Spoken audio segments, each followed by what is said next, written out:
사도들은 큰 능력으로 주 예수의 부활을 증언하였고 사람들은 모두 큰 은혜를 받았다. 어느덧 추운 겨울이 지나고 봄이 왔습니다. 봄이 왔다는 것을 느낄 수 있는 몇 가지 요소가 있는데, 먼저 요즘 날씨처럼 기온이 올라 따뜻해지기 시작하면 봄이 왔다는 것을 알 수 있죠.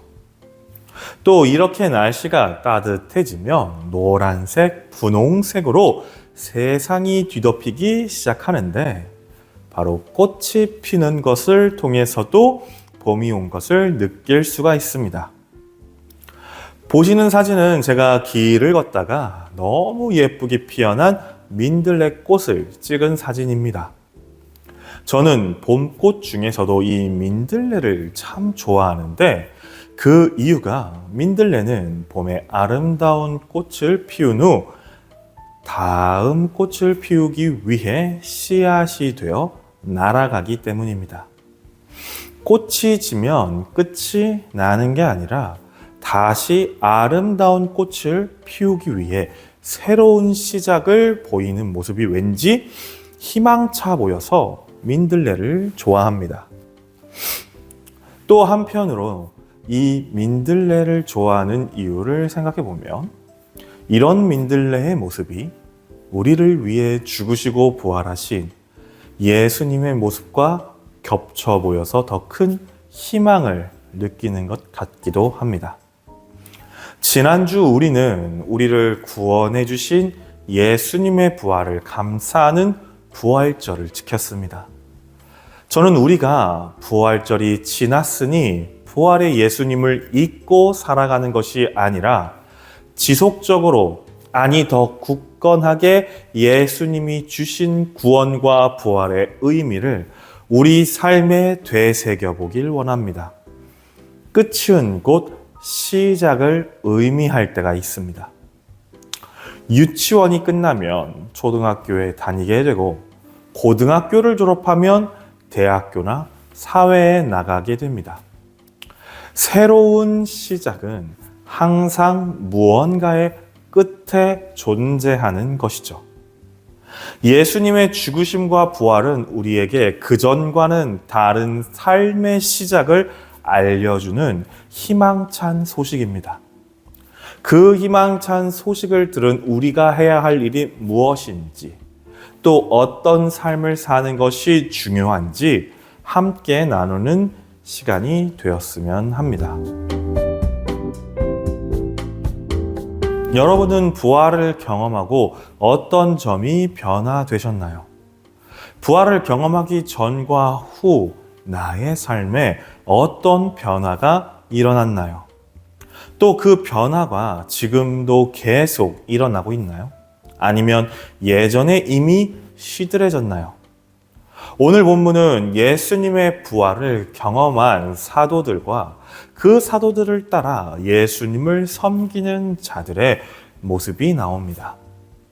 사도들은 큰 능력으로 예수님의 부활을 증언하였고, 그 증언을 들은 사람들은 모두 큰 은혜를 받았다고 합니다.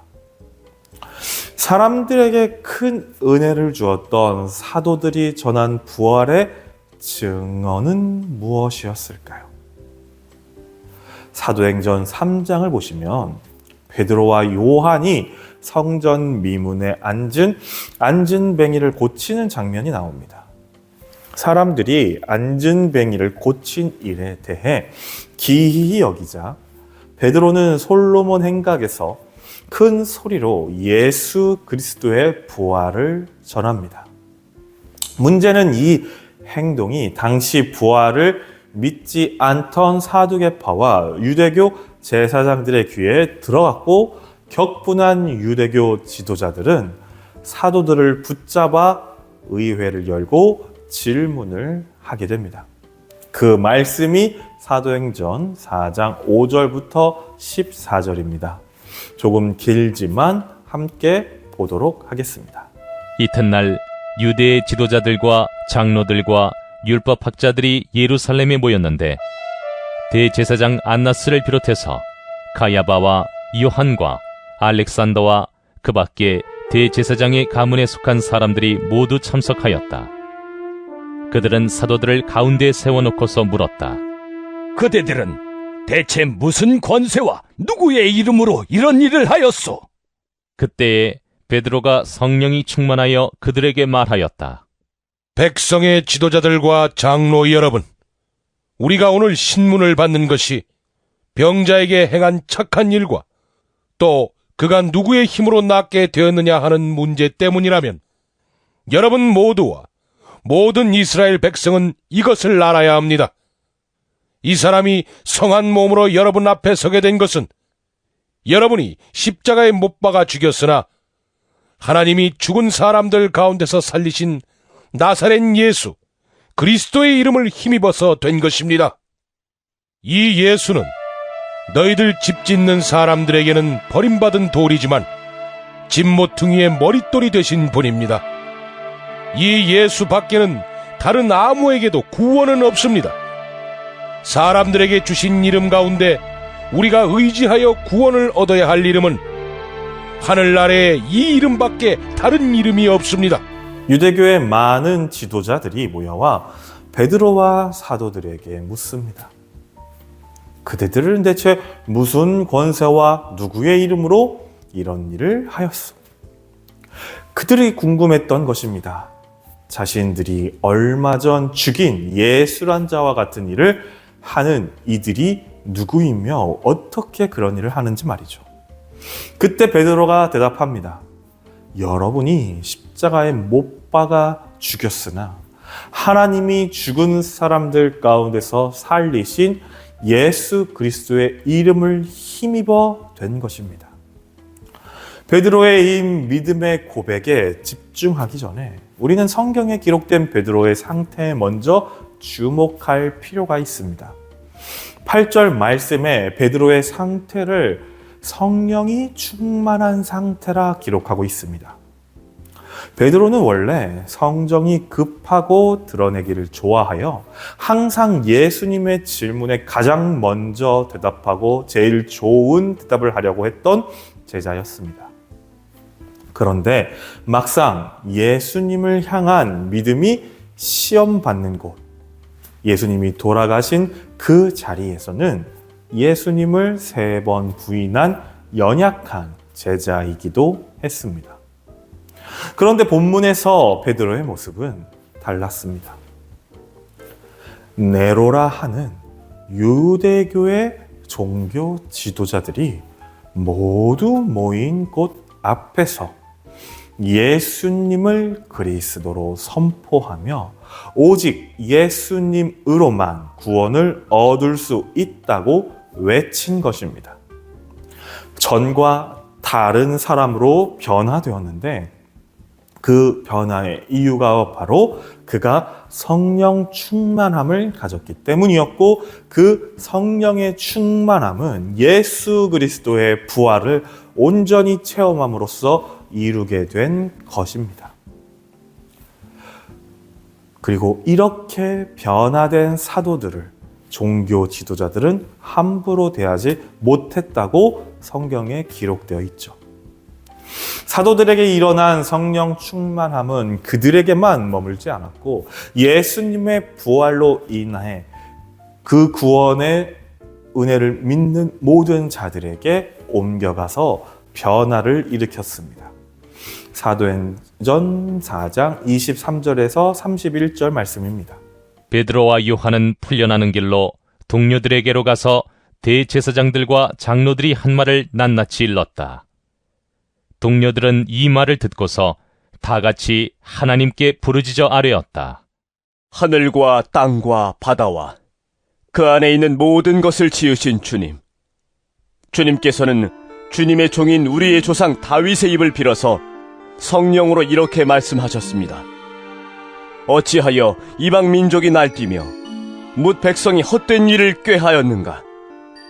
세상 임금들이 들고 일어나고 통치자들이 함께 모여서 주님과 그의 메시아에게 대적하였다.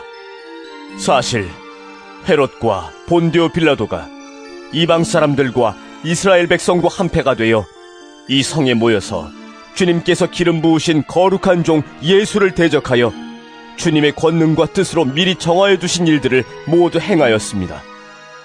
주님, 이제 그들의 위협을 내려다보시고 주님의 종들이 참으로 담대하게 주님의 말씀을 말할 수 있게 해주십시오. 그리고 주님께서 능력의 손을 뻗치시어 병을 낫게 해주시고 주님의 거룩한 종 예수의 이름으로 표징과 놀라운 일들이 일어나게 해주십시오. 그들이 기도를 마치니 그들이 모여있는 곳이 흔들리고 그들은 모두 성령으로 충만해서 하나님의 말씀을 담대히 말하게 되었다. 그들은 하나님의 전지전능하심을 외치며 대적들의 방해 속에서 복음을 전하는 일을 놓치지 않고 더 담대히 전하게 해달라고, 그 일을 위해 하나님의 능력이 사용될 수 있도록 해달라고 간구합니다. 그리고 하나님께서는 그들의 기도에 상응하는 능력을 그들에게 부어주시지요. 저는 오늘 말씀을 통해 이 일들의 시작은 예수님의 죽으심과 부활이었음을 다시 한번 기억하기를 원합니다. 예수 그리스도가 보여주신 것을 예수님이 떠난 그 자리에서 실행하는 사람들이 있었다는 것입니다. 대적들은 예수님만 사형시키면 이런 일들이 더 이상 일어나지 않을 것이라 여겼는데, 오히려 예수님 이후 더 많은 사람들이 그 자리에서 예수님이 행하신 일들을 했던 것입니다. 이것이 복음의 능력이며 부활의 힘인 것입니다. 끝인 것 같았으나 그 끝은 또 다른 시작을 이뤄냈던 것이죠. 저는 이번 부활의 예수님께 감사를 드렸던 부활절을 지내며 우리 또한 이 복음의 길, 새로운 사명의 길을 걸을 수 있는 그리스도인이 되었으면 합니다. 부활절은 끝이 났으나 그리스도인으로서 새롭게 받은 은혜와 사명으로 예수님의 길을 걸어가는 우리가 되었으면 하는 것입니다. 마치 민들레꽃이 지면 씨앗이 되어 더 먼 곳에 꽃을 피우듯이요. 그런데 우리가 부활의 길을 걸어갈 때 분명히 알고 있어야 할 것이 있는데, 그것은 예수님이 말씀하신, 또 사도들이 보여준 복음의 길이 무엇인가를 바르게 알아야 그 길을 갈 수 있다는 것입니다. 그래서 이번 주 주일에 성찬식과 함께 예수님이 보이신 복음의 길, 성령 충만한 자들이 걸었던 그 길이 무엇인지 함께 나누며 그 길을 함께 걷자는 다짐을 하는 시간을 가져보도록 하겠습니다. 그러므로 오늘 본문의 사도들처럼 성령 충만한 모습으로 예수님의 길을 따랐던 자들처럼 변화된 모습으로 살아갈 수 있는 우리 교회가 되었길 간절히 소망합니다. 기도하겠습니다. 하나님 아버지, 감사함을 드립니다. 끝은 새로운 시작이라는 말씀을 함께 나누었습니다. 대적들의 손에 예수님이 돌아가셨을 때 많은 사람들은 예수님의 실패를 보면서 끝이 났다 생각했지만, 그 부활을 믿고 그 부활을 통해 구원을 얻은 자들은 그것이 끝이 아닌 또 다른 시작임을 알고 그대로 삶을 살았습니다. 그리고 그로 인하여서 이 세상에 온전한 복음이 전파되었습니다. 우리의 길도 명확합니다. 우리도 부활의 예수님을 믿는 것으로 끝나는 것이 아니라 내가 믿은 그 부활의 예수님을 통하여 그 길을 걸어나가는 온전한 그리스도인 되게 하여 주시옵시고, 새로운 시작의 한 점이 될 수 있는 우리 동작중앙교회 되게 하여 주시옵소서. 모든 말씀 예수님의 이름으로 기도드렸습니다. 아멘.